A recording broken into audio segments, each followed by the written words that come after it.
இன்னைக்கு சமாதான கேடு, இன்னைக்கு நிம்மதியற்ற சூழல், இதுதான் உங்க வாழ்க்கையா? என் சமாதானம் உனக்கு உண்டு என்று நினைவு கூறுகிறார்.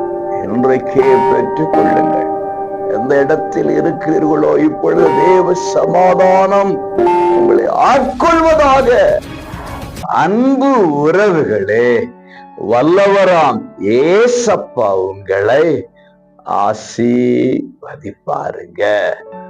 ஏசாயா 54:10 என் சமாதானத்தின் உடன்படிக்கை நிலை பெயராமலும் இருக்கும்.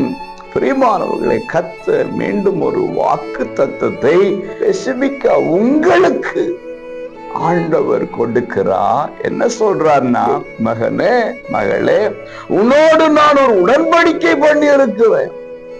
என்ன உடன்படிக்கை என்றால், நீ சமாதானமாக இருப்பாய். என் சமாதானத்தை உனக்கு வைத்து போகிறேன். உலகம் கொடுக்காத சமாதானத்தை நான் உனக்கு கொடுக்கிறேன் என்று சொல்லி சமாதான உடன்படிக்கையை கர்த்தர் உங்களுக்கும் எனக்கும் கொடுத்து போயிருக்கிறார், வைத்து போயிருக்கிறார், பண்ணியிருக்கிறார். இன்றைக்கு அதை நினைவு கூர்ந்து அவர் சொல்றா, அது நிலை பெயர்வதில்லை.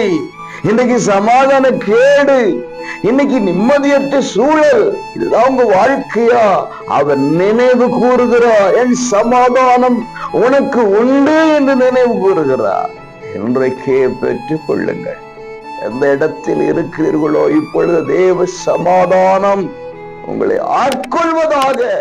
தனிப்பட்ட குடும்ப ஊழிய ஆவிக்குரிய வாழ்க்கையில் ஆட்கொள்வதாக.